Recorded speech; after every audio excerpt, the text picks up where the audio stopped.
നിലയ്ക്ക് വളരുവാൻ കഴിയുള്ളൂ എന്ന് OBC മോർച്ച സംസ്ഥാന president Preman master. OBC Morcha Palakkad ജില്ലാ നേതൃയോഗം ഉദ്ഘാടനം ചെയ്ത് സംസാരിക്കുകയായിരുന്നു അദ്ദേഹം. സംഘടന എന്തെന്ന് തിരിച്ചറിയാൻ ചുമതലക്കാർക്ക് കഴിയണമെന്നും പ്രേമൻ മാസ്റ്റർ കൂട്ടിച്ചേർത്തു. സമയബന്ധിതമായി നമ്മൾ മീറ്റിംഗ് തുടങ്ങണം എന്ന അഭിപ്രായക്കാരനാണ് ഞാൻ. ഒന്ന്. രണ്ടാമത്, മീറ്റിംഗ് ഷോർട്ട് ടൈം ആയിരിക്കണം എപ്പോഴും. കാരണം ഡ്രാഗ് ചെയ്ത് പോയാൽ അത് അതിൻ്റെ മൂല്യം പോകുന്നതിൽ വിശ്വസിക്കുന്ന ഒരാളാണ്.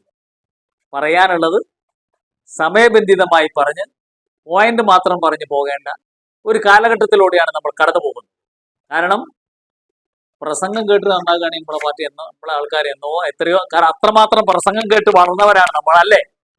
അപ്പൊ അതുകൊണ്ട് പ്രസംഗത്തിനല്ല പ്രവർത്തനത്തിനാണ് പ്രസക്തി എന്ന് വിശ്വസിക്കുന്ന ഒരാളാണ്. അപ്പൊ അതുകൊണ്ട് തന്നെ നമ്മൾ വിഷയത്തിലേക്ക് അടുക്കുക. OBC മോർച്ച എന്ന് പറയുമ്പോൾ പലപ്പോഴും മോനേട്ടൻ പറഞ്ഞതുപോലെ തന്നെ ഒരു നെറ്റിച്ചുളിക്കുന്ന ഒരു കാഴ്ചപ്പാട് നമ്മുടെ സംഘടനാ പ്രവർത്തകർക്കിടയിൽ ഉണ്ട് എന്നുള്ളത് ഒരു യാഥാർത്ഥ്യമായിരുന്നു. പക്ഷെ അതിൽ മാറ്റം വരാൻ പോവുകയാണ്. ഞാനിതേവരെ മോർച്ചയിൽ വർക്ക് ചെയ്തിട്ടില്ല. കഴിഞ്ഞ ടേം വരെ പാലക്കാട് മേഖലയുടെ ജനറൽ സെക്രട്ടറി ആയിട്ടാണ് ഞാൻ വർക്ക് ചെയ്തത്. അവിടെ ധാരാളം മേഖലകളിൽ ഞാൻ വന്നിട്ടുണ്ട്. സംസ്ഥാന പ്രസിഡന്റ് പറയുകയാണ് ഇതിന്റെ ചുമതല ഏറ്റെടുക്കണം എന്ന് പറഞ്ഞ പ്രസിഡന്റ് അല്ല പറഞ്ഞത്, റെഡി. അപ്പൊ എന്താണ് OBC മോർച്ച, എന്താണ് നമ്മുടെ ചുമതല എന്ത്, നമ്മുടെ ദൗത്യം എന്താണ് എന്നുള്ളതിനെ കുറിച്ച് നമുക്കൊരു തിരിച്ചറിവുണ്ടായിരിക്കും.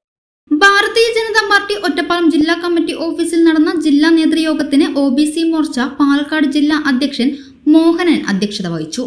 സംസ്ഥാന general secretary Bageesh Pooradan, BJP Palakkad west ജില്ലാ പ്രസിഡന്റ് വേണുഗോപാൽ, OBC മോർച്ച സംസ്ഥാന സെക്രട്ടറി കുഞ്ഞൂട്ടൻ, ജില്ലാ ജനറൽ സെക്രട്ടറിമാരായ ശ്രീധരൻ മണ്ണാർക്കാട്, ജയൻ മലനാട്, പ്രഭാരി പ്രബീഷ് മാറാട് എന്നിവർ സംസാരിച്ചു.